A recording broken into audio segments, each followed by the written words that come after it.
Mama Mystery. I'm your co-host, Austin Evans. Will you just chill? This is not Come on, that go, type babe. of podcast. Oh my gosh, we just had to restart 9 minutes in because, man, if you know, you know. You'll have to talk to Kelly about it. Oh and now here we are, number 2. Might have to restart number. All right. Bow wow. I'm your co-host, Austin Evans, Mama Mystery. This is Kelly Evans. Oh my God, Evans. Kelly Evans. This is the third time we've had to act surprised. We're Oh my freaking God, we're married. married. We got married on a Wednesday because we had the club going up.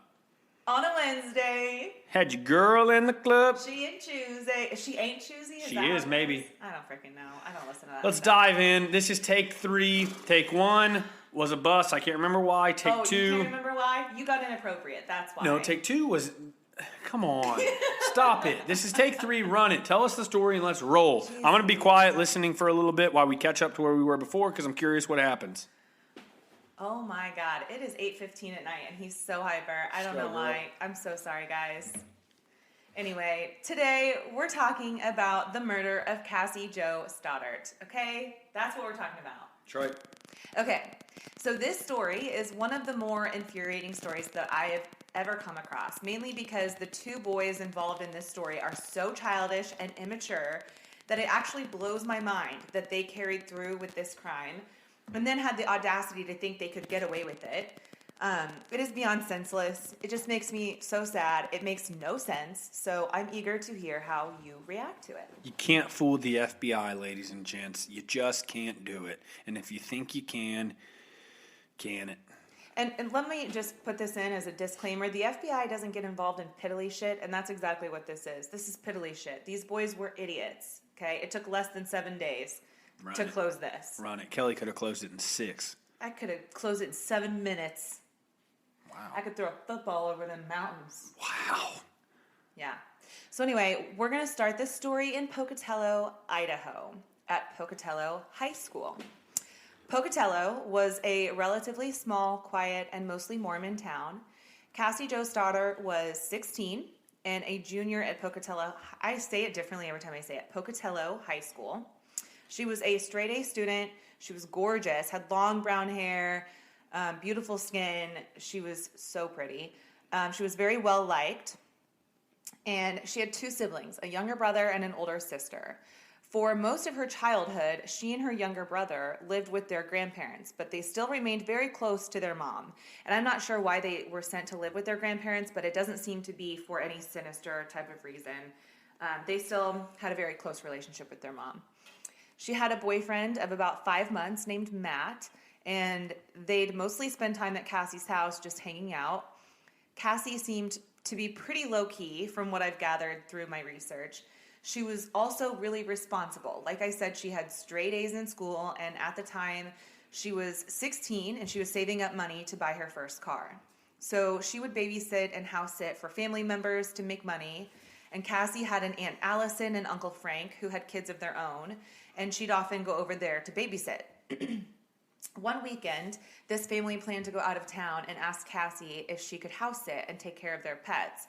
So Cassie, eager to prove that she was responsible and also to make some money, accepted the job. So it's the weekend of September 20th of 2006, and Cassie's mom drops her off at the aunt and uncle's house on Whispering Cliffs Drive. Which sounds like something that would be in the series of unfortunate events. Yeah. I've never watched those movies. It's a movie, and I watched it with the kids last week, and I read the books when I was younger, and it's just kind of a spooky, kind of a cheesy, weird thing. Yeah. Well, and at the time that this took place, the Scream movie franchise was a big deal. Which Scream, I just told Kelly, I had a freaking mask that you squeezed a little pump, and blood would run down the Scream mask.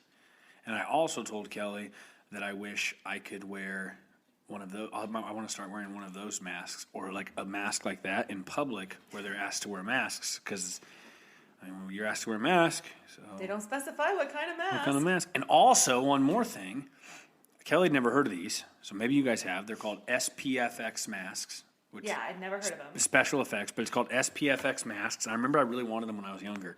And they're crazy authentic. Like, they fit Very really, realistic. really skin tight. Yeah, realistic. Like, you pull them down over your head, and, like, they're tough to get on. You have to look them up after this.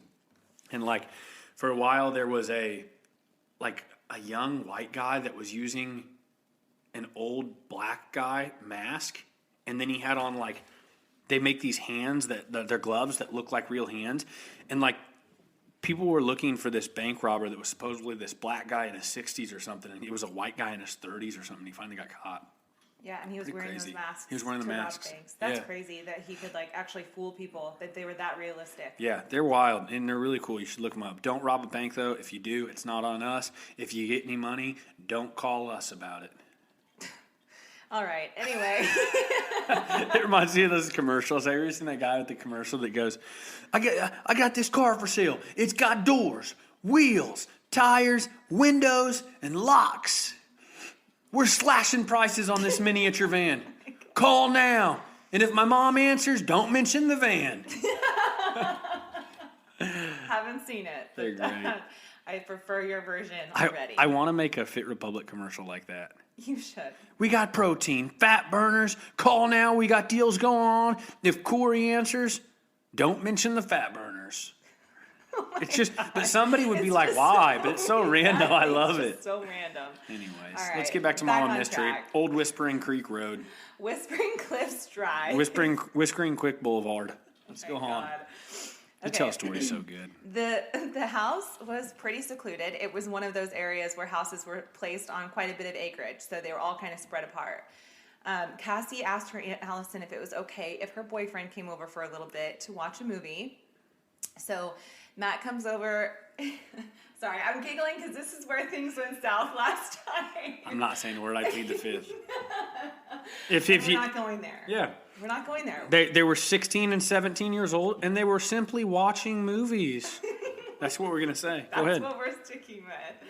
Jeez. Okay, so anyway. I had no idea. Matt comes over, and they're getting ready to watch a movie when Matt invites his two friends, Tori and Brian, over to join them. Cassie knew the boys, and they were all kind of friends, and I use that term loosely because from what I've gathered, it seems like Cassie was friends with them by default because Brian and Tori were friends with her boyfriend, Matt. So when Matt invites them over, she's kind of irritated by that, and, she had only asked her aunt if Matt could come over, and I imagine she was also not intending to spend time with these two extra adolescent boys. Yeah, who are annoying. And so, Matt, we're not doing it again. I didn't literally say a word. If you're listening to this and you recorded, I got nothing recorded on me. All I ever said was they were watching a movie. So you know what? Can it? Don't put words in my mouth. I'm talking to you. Austin. No, not talking to you. I'm talking to you. Yeah, you. All right. No, I'm not you. I'm talking to you. Okay, Austin. The listener. Stop. This is not a comedy podcast. This is a true crime podcast. True crime, real crime, scary crime with Kelly. Let's go, baby. So they're on Whispering Creek Boulevard. Matt, no. Austin, that was like babe. a while back. Oh, I know. I'm just joking. The friends are over now. I got that. The friends Oh are my over. God, you guys. Let's run it. Help. I'm going to Help. shut up. I plead the fifth. Help me. Okay. Matt assures her that it's only going to be them and it's not going to be a big party or anything like that. They're just coming over to watch a movie. So when Tori and Brian arrive, they start watching Kill Bill. And at one point, Brian and Tori decide they're bored. Guys, I can't. This is Go, babe. They decide they're bored and what? Austin. I plead the fifth. I'm not even saying anything. This is seriously going nowhere. This is so bad. I am so sorry. So anyway, I'm going to just block Austin. I'm not even going to look at him. Brian and Tori decide that they're bored and want to leave and go to a movie theater instead. So they leave. Austin, stop. Okay, so they leave, and Cassie is understandably relieved by this, and her and Matt get back to watching the movie. Okay, they're watching a movie. They're doing nothing else. Stop. Grow up. Okay, so about 15 minutes later, the power suddenly goes out, and Cassie is nervous, and Matt's trying to calm her down, and then after a few minutes, some of the power comes back on, but not all of the power. Dun, dun, dun. Oh my I scare God. you? Yes. You guys should have seen her jump. Oh my God. Keep going, babe. Power comes back on. We're listening. Everybody's This listening. is our worst episode No, ever. it's not. They're listening. They love it. So after a few minutes, some of the power comes back on. Cassie is freaked out by this, so she urges Matt to please stay with her. Matt calls his mom and asks if he can spend the night with Cassie to keep her comfortable. But at 16, Matt's mom... Absolutely not. Yeah. You get your ass home. Yeah. You get your ass home right now, Matthew. She says, I was not born yesterday. You're not spending the night You think with your I fell girlfriend." off a turnip truck yesterday? You get your ass home. That's what she said. Basically. So, according to Matt, one of the dogs was also acting kind of odd. He was standing by the stairs in the house, the dog was, just staring at the stairs and barking. Great. He'd go back and forth from the living room to the stairs, and Matt found the behavior of the dog odd, but didn't really do anything about it or think anything of it. So at 11 p.m., Matt's mom arrives to pick him up, and he asks his mom one more time if he can stay there and tries to explain why Cassie felt scared. Matt's mom, again, says... You get your ass home. No, but offers that Cassie could come stay at their house, and then she could bring Cassie back in the morning. He tells Cassie this, but Cassie declines. Excuse me. But Cassie declines because... it was her responsibility to stay at the house, and she's being paid to do that, so she just didn't feel right leaving. Responsible girl. Yeah, she's being Good. responsible. That's good. She is responsible. That's good. A good girl. That's good. So Matt leaves, and Cassie turns on a movie. She's just going to hang out by herself. She's on the couch in the living room, and she starts to relax, and everything seems fine when the power goes off again. She stays put, patiently waiting for the power to come back on, and I'm trying to think of what I would do in a situation like this. Mind you, she's 16, okay? And she's at her aunt and uncle's house. She's not at her own house. iPhones aren't around where there's a flashlight. It was 2006, so iPhones were around. Not with a I don't know if they had flashlight. a flashlight or not. But if I was home alone in someone else's house and their power went out, personally, I think my instinct would be to go find the circuit breaker or maybe check online for power outages. However, I can see why someone else might not. Especially I believe in a big house on Old Whispering Creek yeah, Boulevard. but she didn't have a car. She would just like run outside. Oh, I guess that's true. Man, that'd be creepy. So creepy. It's like your worst nightmare. And she's 13 or she's 16. 16. Yeah, that'd be pretty scary. Right? I mean, Especially when terrifying. Scream's big and they've been watching scary movies all night. Yes, and there's already been weird stuff going on, and now she's there by herself. It's just creepy. Not like that.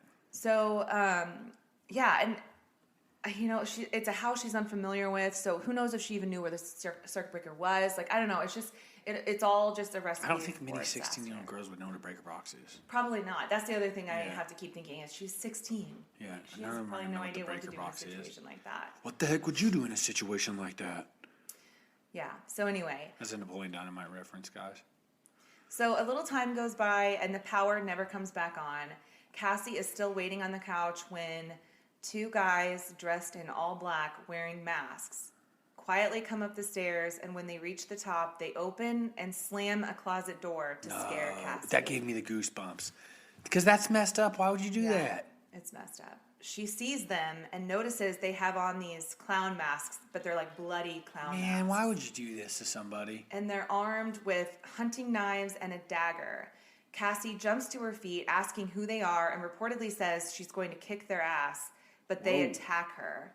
They force her to the ground and brutally stab her almost 30 times, No, I got goosebumps. Why did this story take this turn? with 9 of those stab wounds being fatal. Oh my gosh, why did this story go this way? I didn't know it was going to go like this. You didn't know? It's the murder of Cassie Jo Stoddart. I literally titled it in the very beginning. I didn't think it was just going This is a murder true crime podcast. I know, but I didn't expect the murder to be so point blank. I thought it'd be kind of... That's vicious and obvious. Okay, well, sorry. I've upset you. Good Lord, Jandis. So they leave her there to die. Their getaway car was parked down the road, and once they reach it, they get in and immediately turn on a video camera and start recording their reaction to what they've done. Oh my gosh, this is terrible. The two murderers are none other than Matt and Cassie's friends, Tori Adamczyk and Brian Draper, the boys that were just there earlier. So here is a recording of what they said immediately following. I'm wondering if everybody's as floored as I am. Immediately following the murder. I just killed Cassie. We just left her house. This is not a fucking joke. I stabbed her in the throat and I saw her lifeless body just disappear. Dude, I killed Cassie. Oh, fuck. That felt like fucking real. I mean, my so bad. Shut the fuck up. We gotta get our act straight. Okay. Oh my gosh, I don't even like this. This is like make you sick, piss you off, mad. It's exactly what you said. That's exactly what I said. This is ridiculous. These idiots. I don't even know if I'm going to participate in another one of these. This is crazy. I'm laughing like inside. I'm joking, but that's messed up. It's so fucked up. So What the heck? These two douchebags responsible for taking Cassie's life that night had actually been planning this for a while. They would get together at school and record themselves. And this is before vlogging was really a thing, but that's what they were doing. They recorded interactions with Cassie at school. They recorded themselves while they planned this idea for a horror film. Oh my gosh. And ultimately, they recorded themselves after playing out their screenplay. Apparently, they were huge fans of the Scream movie franchise and wanted to create their own horror film. And at one point, a friend, like a mutual friend of theirs at school, said they overheard Cassie one time. They were all talking about this horror film they were going to make. And Cassie said, "If you do make it, I want to be in it." Oh my gosh. Yeah, awful. And she was in it. They even had a list of victims that they wanted to kill, and Cassie was second on that list. The first person that was allegedly on the list wasn't home that night. So by the grace of God, that girl's life was spared. This is horrible. The night after the murder, Brian and Tori hang out with Cassie's boyfriend, Matt. They're all hanging out at Matt's house, and Matt tried to call Cassie multiple times, but she never answered. So Matt asked, was it Brian or Tori? I can't remember who was over there. If he would drive Matt to Cassie's aunt and uncle's house to see if she was okay. And he said he couldn't because he didn't have enough gas in his car. Oh, it was Tori. Tori said he couldn't because he didn't have enough gas in his car. But all the while, Tori knew Cassie was laying on the living room floor dead. And he's hanging out with her fucking boyfriend, acting like he has no idea what's going on with Cassie. This is so ridiculous. So, you tell stories so vivid, and like I can picture it all going down like to a T, and oh man. Yeah, it's pretty awful. So, when the family got home, the 13-year-old cousin was the one who found Cassie, which was absolutely awful, traumatic, horrible for this 13-year-old to find her. So, obviously, the police are called. The family is sequestered to, I think, a hotel for like 2 weeks while they investigate the whole crime scene and everything. And immediately, once cops knew that Matt was the last person to hang out with Cassie, like that's who they knew. The family knew Cassie was hanging out with Matt because she had asked the aunt. So they turned to him. So they turned to Matt. They questioned him, and he didn't seem to have any emotion, which really raised red flags to the cops. They ask him what happened that night, and Matt explains that he was at Cassie's house watching a movie, that Brian and Tori came over for a little bit, but they left. And he tells the police that after he left Cassie's, he calls Tori to see where they were, but he could barely hear them because Tori was whispering, saying they were at the movie theater. And he tells... But they were probably at the house. They were at the house, and they were trying to whisper so that Cassie wouldn't hear them. Because when he said they left, they never really left. Yes. Oh my gosh. Yeah. This is nuts. Yeah. So, I hate this. So now the cops have 2 more people on their radar and bring Brian and Tori in for questioning. Time out. If you put yourself in that Matt's shoes. Yeah. Like, when it says he was sort of emotionless about it, like I feel like you're still trying to process everything. Absolutely. You know what I mean? So I don't Yeah. think that's suspicious. I don't either. I think that was just their initial reaction. 'Cause he was they the didn't last, know yeah. where else to go. And you also have to think, he has no idea his friends did this. So I wonder if in his mind he was thinking, God, that could have happened to me too. If I Right. could have been there, I could have been with her. You know what I mean? Or maybe he also has survivor's guilt, knowing that, he Right. wasn't there to protect her. I mean, it's a horrible thing for Matt to go through also. So they bring in Brian and Tori for questioning, and they realize that the boys love scary movies and love filming movies. They also find out that Brian kind of had a crush on Cassie, which made things a little weird since she was obviously taken by one of his friends. And Brian describes himself as a loser and an outcast, which is 100% correct, and that he had a really hard time fitting in high school. And listen, I don't give a shit if you have a hard time fitting in high school. It doesn't give you any excuse to just go murder someone randomly that did nothing to you. Like, I don't feel bad for you if you go and do something like that to like rectify your upbringing or your high school experience. Like, I feel like everyone has a shitty high school story or experience. I do. Like, I had plenty of times where I was bullied for random things and Right. or everybody treated does. like shit. It never gave me an excuse to go hurt somebody else, let alone murder somebody. Like, that is no excuse. I don't feel bad for you. You can just rot. So, anyway, when cops ask about the night Cassie died, the boys explain that they thought there was going to be a house party at Cassie's, and that when they got there and realized it was boring, they left to go see the movie Holes featuring Shia LaBeouf. Ooh. ARMPI to the T. What is that you smelling, dog? That's me. I don't take showers and I don't brush my teeth because all I do is dig holes, eat, and sleep.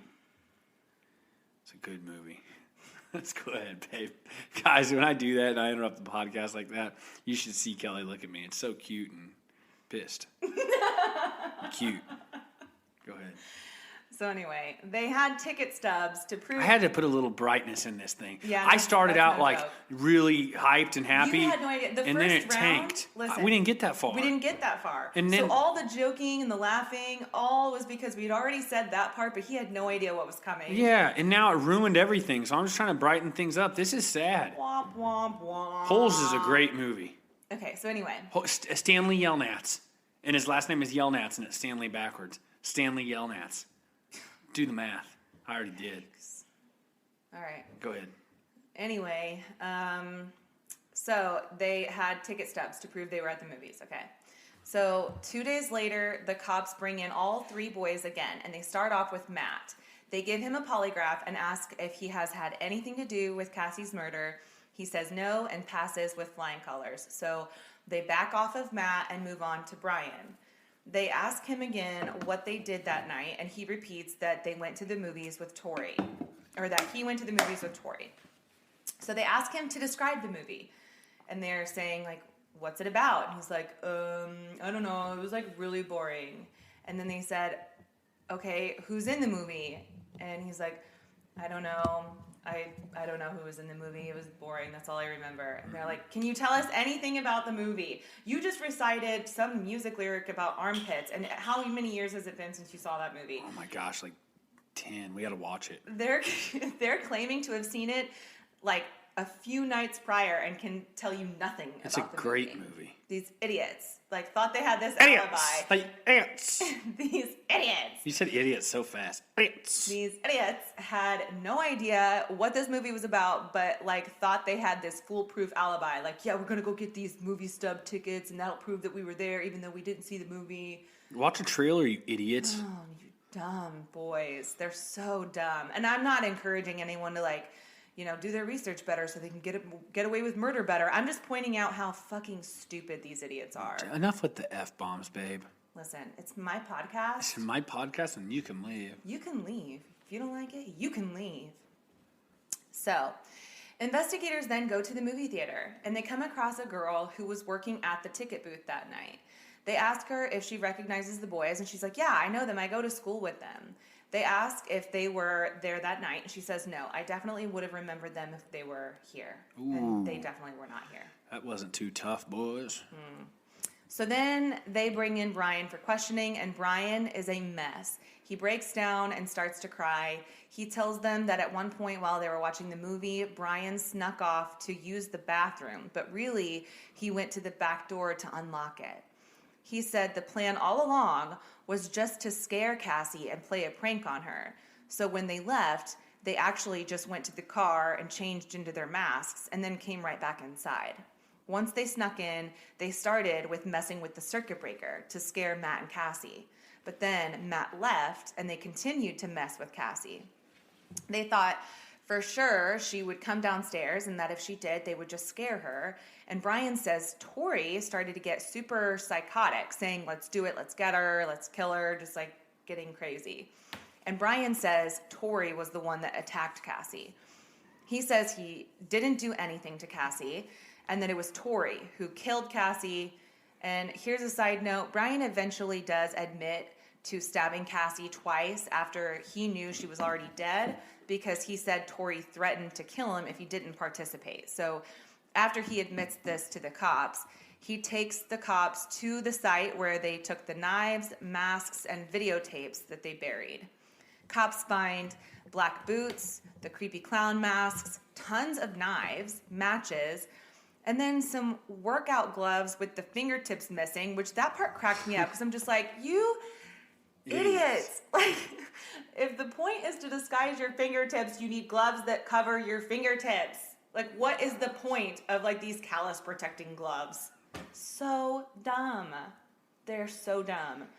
Anyway, and they also find the videotapes. All the videotapes of them planning and leading up to the murder and after the murder. These videotapes were basically a taped confession.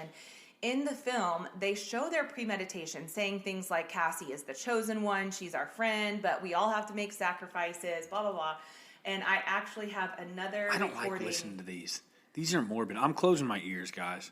Well, this is beforehand.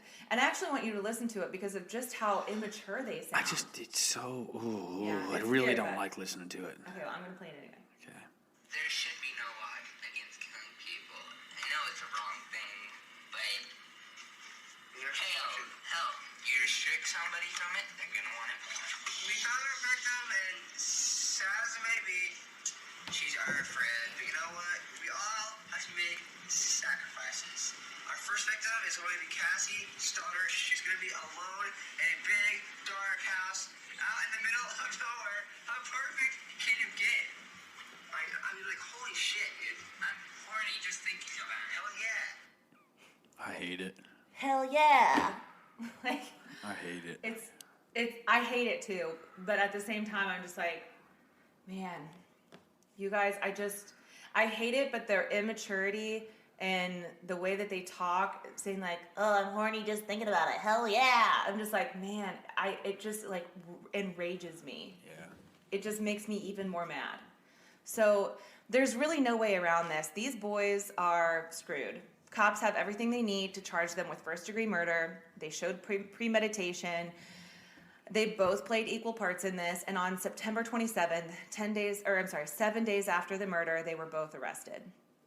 So in trial, neither really had a defense other than that they were acting and making their own horror film, but it doesn't take much to convince a jury that they were both guilty. They have the videotapes, they have the DNA on the evidence, like it's a done deal. They received life in prison without... Oh, good. Yeah, life in prison without the possibility of parole and 30 years for conspiracy to commit murder. So they're not ever getting out. they're never getting Period. out. Not a Period. chance. They both tried to appeal their sentences.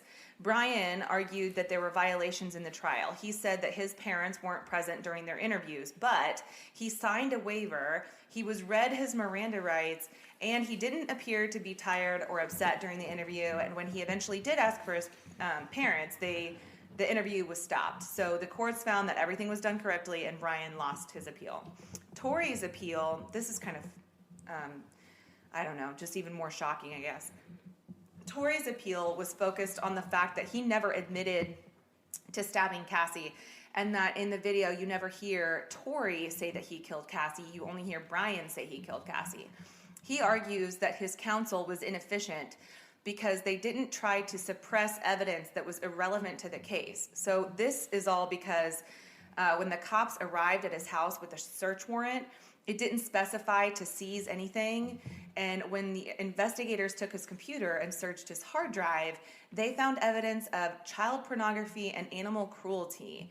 And he felt like this was irrelevant to the case and that it should have been suppressed. However, the court disagreed and his appeal was denied. I'm like, if anything, that's even further proof that you are exactly where you need to be, which is rotting in prison. So, though justice was served, Cassie's family struggled to move on after her murder. Cassie's aunt and uncle and cousin suffered greatly after finding her in their home. Her 13-year-old cousin was actually the one who found Cassie and understandably took this so hard and even tried to commit suicide at one point. Cassie's aunt fell into a deep depression, feeling like she was responsible for this. She eventually lost her job. Trying to live in the house where Cassie was murdered proved to be unbearable, so they tried to sell the house, but the house remained on the market for years because nobody wanted to buy the house where this girl was murdered. Gosh, that sucks. There is a documentary on these boys called Lost for Life, and they interview both of the boys. And Brian seems to be remorseful, but Tori takes absolutely no responsibility. And his parents are also in the documentary, and this is back in 2013. So almost 7 years ago that this documentary was filmed. So they were 16 when they did this? Mm-hmm. So now they're how old? They're 30. Yeah, in their 30s. Tori takes no responsibility for this, and his parents are also in the documentary, and they act like total enablers. They act like Tori is the victim here, and in the documentary, you can see how Tori is still refusing to accept responsibility, but almost smiles like a sociopath, like he's got his parents totally fooled. But, you know, the stuff on the computer, the action of killing Cassie, like, dude, you're where you need to be. I don't care what you have to say. You're exactly where you need to be. No doubt. So that is the murder of Cassie Jo Stoddart. I'm so sorry. I feel like I totally depressed you now. You look so sad. Such a downer. I know. Well, that's That's crime for you. You crime junkies. This is exactly why I don't like crime stories. I participate in this because I love Kelly. That's why I participate. Aww. Good Lord, Janice. I mean, these are downers. Well, I'm really sorry. I hope you guys all had a great time listening. No, I mean, it's a good ending in the sense that, you know, they're where they need to be. They're locked up forever. There's just lunatics in the world. Freaking lunatics. And it's nuts to think how out there people are. Mm-hmm. It is really sad. And this is like think of the Krug Park. I hate even talking about it, but think of that person.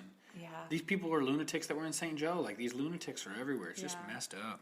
I'll have to talk about that story someday. I have a personal connection to that story that I might not go into detail about if I ever do cover that story, but it is pretty messed up. I mean, there's just sick people in the world, and I think that's part of the reason that I'm intrigued by it, because I try to wrap my head around it. I try to understand what makes people tick and the reasons that they do these type of things, or I just can't relate. Like, that's what I find so intriguing or interesting about it, is that I just can't relate to doing something like that.